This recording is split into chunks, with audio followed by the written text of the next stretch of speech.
ने लोकसभा में कहा, सरकार ने पिछले दशक में रेलवे के सभी क्षेत्रों में बदलाव किया है। तृणमूल कांग्रेस ने पश्चिम बंगाल विधानसभा चुनाव के लिए 291 उम्मीदवारों की सूची जारी की। मुख्यमंत्री ममता बनर्जी भवानीपुर से चुनाव लड़ेंगी। केरलम विधानसभा चुनाव के लिए कांग्रेस ने 55 और आम आदमी पार्टी ने 21 उम्मीदवारों के नाम घोषित किए।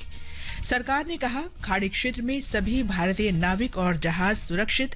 दूसरा एलपीजी वाहक नंदा देवी होर्मुज जलडमरू मध्य के रास्ते गुजरात के कांडला बंदरगाह पहुंचा।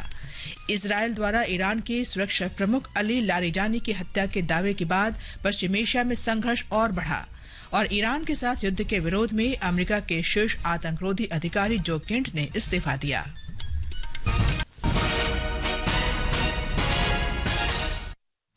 और अब समाचार विस्तार से। संसद ने विनियोग विधेयक 2026 पारित कर दिया है। वित्त मंत्री निर्मला सीतारामन ने कहा कि सरकार ने पारदर्शी और व्यावहारिक ढंग से बजट तैयार किया है। राज्यसभा ने चर्चा के बाद विनियोग विधेयक को लोकसभा को वापस भेज दिया है। लोकसभा पहले ही विनियोग विधेयक को अपनी मंजूरी दे चुकी है। ये विधेयक वित्त वर्ष 2025-26 की सेवाओं के लिए भारत की संचित निधि से कुछ अतिरिक्त राशियों के भुगतान और विनियोग को अधिकृत करता है। राज्यसभा में चर्चा का जवाब देते हुए वित्त मंत्री निर्मला सीतारामन ने बताया कि केंद्र आर्थिक स्थिरीकरण कोष के लिए लगभग 57,382 करोड़ रुपए दे रहा है। उन्होंने कहा कि आगामी रबी फसल की अतिरिक्त आवश्यकताओं के लिए उर्वरक सब्सिडी के रूप में 19,230 करोड़ रुपए दिए जा रहे हैं। श्रीमती सीतारामन ने कहा कि जम्मू कश्मीर के लिए केंद्रीय सहायता के रूप में 5,000 करोड़ रुपए दिए जा रहे हैं। वित्त मंत्री ने कहा कि भारत की अर्थव्यवस्था मजबूत स्थिति में है। उन्होंने कहा कि भारत का विद्युत क्षेत्र बेहद मजबूत है।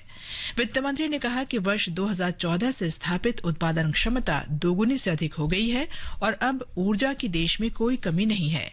उन्होंने कहा कि सरकार द्वारा एलपीजी की घरेलू क्षमता में जिस तरह वृद्धि की गई है वो भी अब मददगार साबित हो रही है। उन्होंने कहा कि एलपीजी की आपूर्ति के लिए क्षमता बढ़ाई जा रही है और घरेलू एलपीजी उत्पादन में लगभग 25% की वृद्धि हुई है। श्रीमती सीतारामन ने कहा कि भारत में नवीकरणीय ऊर्जा का अब तक का सबसे अधिक विस्तार हुआ है। उन्होंने कहा कि सौर ऊर्जा की स्थापित क्षमता में भारत तीसरे स्थान पर है।